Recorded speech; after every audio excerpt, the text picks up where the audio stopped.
নমস্কাৰ বন্ধু বান্ধৱীসকল, স্বাগতম জনাইছোঁ জব লাভাৰ্ছৰ আজিৰ এই ভিডিঅ'লৈ। আজি লৈছোঁ আপোনালোকলৈ এটি বিশেষ আৰু গুৰুত্বপূৰ্ণ সুখবৰ। ৰাজ্যৰ হাজাৰ হাজাৰ শিক্ষক কৰ্মচাৰীসকলক জনাব বিচাৰোঁ বৃহৎ সুখবৰ। অৱশেষত ৩৫,১৩৩গৰাকী শিক্ষকৰ বাবে আহিছে সুখবৰ। ঠিকাভিত্তিক আৰু ষ্টেট পুল ৩৫,১৩৩গৰাকী শিক্ষকৰ বাবে অৱশেষত প্ৰকাশ কৰিছে বিজ্ঞাপন।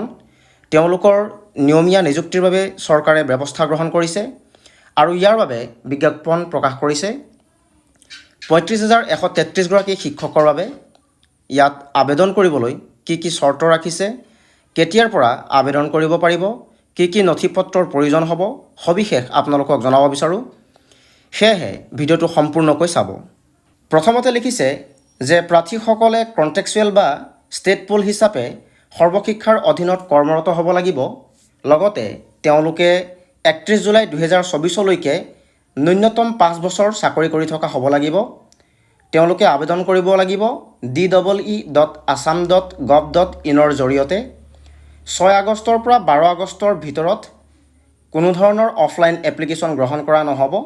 ডিৰেক্টৰ অফ এলিমেণ্টেৰী এডুকেশ্যন আছামৰ ফালৰ পৰা যিকোনো সময়তে এই ৰিক্ৰুইটমেণ্ট প্ৰক্ৰিয়াটো কাৰণবশতঃ কেঞ্চেল বা পষ্টপন কৰিব পাৰিব। লগতে শিক্ষকসকলে যিটো কেটাগৰীত শিক্ষকতা কৰি আছে সেই কেটাগৰীতহে আবেদন কৰিব পাৰিব আৰু কি কি নথি পত্ৰৰ প্ৰয়োজন হ'ব আপোনালোকে পৰ্টেলত জানিব পাৰিব। আৰু আবেদন প্ৰক্ৰিয়া ১২ আগষ্টলৈকে চলি থাকিব DEE ৱেবছাইটৰ জৰিয়তে।